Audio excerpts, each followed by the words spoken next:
साथियों, आज ये press conference Bharatiya Janata party की तरफ से उस माहौल में हो रही है जबकि हिंदुओं की आस्था के ऊपर प्रश्न चिन्ह लगाने की कोशिश की जा रही है। आस्था के विषय को राजनीति के साथ जोड़ के उस पे समाज को बांटने की कोशिश की जा रही है। जैसा आपने देखा, श्राइन बोर्ड मेडिकल कॉलेज में एडमिशन्स को लेके जो एक कंट्रोवर्सी का माहौल बना है, जिसमें 50 में से 42 स्टूडेंट्स जो हैं वो उस धर्म से आते हैं जिनकी आस्था वैष्णो देवी जी में नहीं है। तो एक चिंता का विषय है, एक आस्था का क्वेश्चन है। हिंदू समाज में ये आक्रोश है कि वो संस्थान जो डोनेशंस जो श्राइन के नाम पे दी जाती है, उसकी कमाई से अगर मेडिकल कॉलेज बनता है तो उसका इस्तेमाल उसी कम्युनिटी के लिए हो जिसकी आस्था श्राइन में है या जो कंट्रीब्यूट करते हैं डोनेशंस को श्राइन में। और इसको लेके जम्मू में जनता और जम्मू के बाहर भी जनता जो है वो सजग है, आक्रोश में भी है, गुस्सा भी है और किसी हद तक गुस्सा जायज भी है। इसको लेके संघर्ष समिति जो है वो भी बनाई गई है पिछले कुछ दिनों में, और संघर्ष समिति ने भी अपनी इंटेंशंस को, अपनी सोच को सामने रखा है। भारतीय जनता पार्टी की तरफ से भी कुछ नेतागण के बयान जो है वो सामने आए हैं, जिसमें उन्होंने भी विचार ये रखा है कि इस तरह की आस्था से खिलवाड़ नहीं होना चाहिए, और अगर धर्म विशेष की डोनेशन से बना हुआ अगर कोई संस्थान है तो फिर उस धर्म विशेष की आस्थाओं को ध्यान में रख के ही सीटों का वितरण होना चाहिए। लेकिन इस सारे विषय के ऊपर जो राजनीति की जा रही है, भारतीय जनता पार्टी उसका विरोध करती है। आश्चर्य की बात है कि यहां के चीफ मिनिस्टर साहब इस तरह के बयान देते हैं जिससे कि समाज को तोड़ने की कोशिश की जा रही है। क्या उमर साहब सिर्फ कश्मीर के रहने वाले मुसलमानों के चीफ मिनिस्टर हैं या पूरी यूनियन टेरिटरी के चीफ मिनिस्टर? आप सिर्फ एक कम्युनिटी को एड्रेस करना चाहते हैं। भारतीय जनता पार्टी सभी कम्युनिटीज को साथ लेके चलना चाहती है।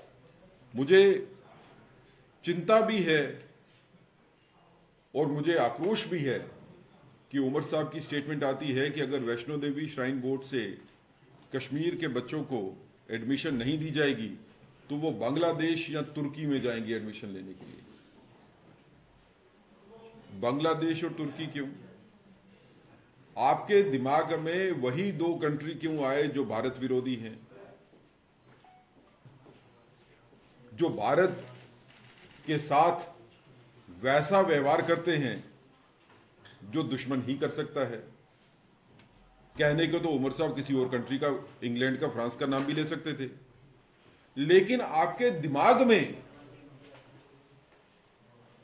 जो एंटी नेशनल फीलिंग है, जो समाज के खिलाफ फीलिंग है, जो भारत के खिलाफ फीलिंग है, वो उठ के सामने आती है जब आप बांग्लादेश और तुर्की का नाम लेते हैं। ये हमारी अनफॉर्चुनेट हमारे लिए है कि हमारे चीफ मिनिस्टर साहब जो हैं वो इस तरह के व्यक्तित्व वाले व्यक्ति हैं और इस तरह की बयानबाजी के ऊपर जो है वो करने की कोशिश करते हैं। जहां तक ये विषय की बात है तो वो संघर्ष समिति हो या जम्मू का समाज हो या हिंदू समाज हो, भारतीय जनता पार्टी सभी को आश्वस्त करना चाहती है कि आप लोगों की चिंता जो है वो भारतीय जनता पार्टी के ध्यान में है और हम अग्रसर हैं कि इस चिंता का निवारण कैसे करना है। भारतीय जनता पार्टी की राजनीति लोगों के साथ जुड़ी हुई राजनीति है। लोगों के विषयों के मुद्दे उठाना ही नहीं बल्कि उनका निवारण करना भी भारतीय जनता पार्टी जानती है कि कैसे होगा। तो भारतीय जनता पार्टी की तरफ से कोशिश की जा रही है और हम समाज को और संघर्ष समिति को और जो बाकी लोग इसके साथ जुड़े हैं और स्टूडेंट कम्युनिटी खासकर उनको आश्वस्त करना चाहते हैं कि भारतीय जनता पार्टी इस सारी समस्या का समाधान निकाल लेगी और उस तरह से निकालेगी कि आस्था के ऊपर कोई प्रश्न चिन्ह नहीं लगे। इसके साथ भारतीय जनता पार्टी ये भी कहना चाहती है कि ये जो लड़ाई आस्था और लीगल राइट्स के बीच में है, जिसमें एक धर्म की आस्था और दूसरी तरफ से वो बच्चे जिन्होंने मेरिट के ऊपर जिनको एडमिशंस मिली है, ये दो लड़ाइयों के बीच में, आस्था और लीगल राइट्स की लड़ाई के बीच में भारतीय जनता पार्टी ऐसा निवारण करेगी कि दोनों को जो है वो नुकसान ना हो। जहां तक आस्था की बात है तो उस आस्था का भी आदर किया जाएगा और लोगों के आस्था के ऊपर भी निवारण जरूर होगा उनकी मंशाओं के मुताबिक। लेकिन उसके साथ जो बच्चे मुस्लिम समुदाय के भी हैं जिनको एडमिशंस मिली है, उनके बारे में भी चिंता जरूर की जाएगी कि उनके राइट्स जो हैं वो भी कहीं ना कहीं जो है वो प्रोटेक्ट किए जा सके। किस फॉर्म में होंगे, किस तरह से होंगे, किस शक्ल से होंगे, वो एक अलग सोचने की बात है। लेकिन भारतीय जनता पार्टी का ये मानना जरूर है कि मेडिकल कॉलेज कटरा, क्योंकि वैष्णो देवी श्राइन बोर्ड की डोनेशन से बना है, तो इसमें हिंदू समाज के बच्चे जो मेडिकल में एडमिशंस लेना चाहते हैं, इनमें प्राइमरी राइट्स उनका है और उनके राइट्स को सम्मान करना चाहिए और ऐसी सिचुएशन पैदा न हो कि जिसमें समाज को बांटने की बात की जाए। आज नेशनल कॉन्फ्रेंस हो, पीडीपी हो, कांग्रेस हो, ये समाज को बांटने की कोशिश कर रहे हैं हिंदू और मुसलमान में।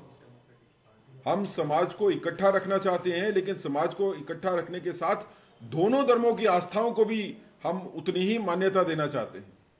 कल अगर आस्था का सवाल मुस्लिम समुदाय के ऊपर होगा तो भारतीय जनता पार्टी उनकी आस्था के साथ भी खड़ी रहेगी। आज प्रश्न चिन्ह जो है वो हिंदू धर्म की आस्था के ऊपर है, तो भारतीय जनता पार्टी उस आस्था का निवारण करने के लिए, उस आस्था में विश्वास बनाए रखने के लिए अग्रसर है। जो करना होगा इसमें वो किया जाएगा और आने वाले कुछ दिनों में इस सारी समस्या का जो है वो निवारण हो जाएगा। लोगों को एजिटेट होने की जरूरत नहीं है। संघर्ष समिति ने जो अपना पक्ष रखा हम उसका सम्मान करते हैं। जो बाकी स्टूडेंट्स एसोसिएशंस हो या राजनीतिक दल हो या सामाजिक दल हो, जो वो भी अपनी बात रखी जो उन्होंने आस्था के विषय को लेके, उसका भारतीय जनता पार्टी सम्मान करती है और हम उनके साथ हैं। मैं इसके आगे का विषय अपने भाई सीनियर एडवोकेट अभिनव शर्मा साहब को कहूंगा कि ये अपने इस विषय के ऊपर अपनी बात रखें और उसके बाद अंकुर शर्मा जी को भी रिक्वेस्ट करूंगा कि वो भी अपनी बात रखें।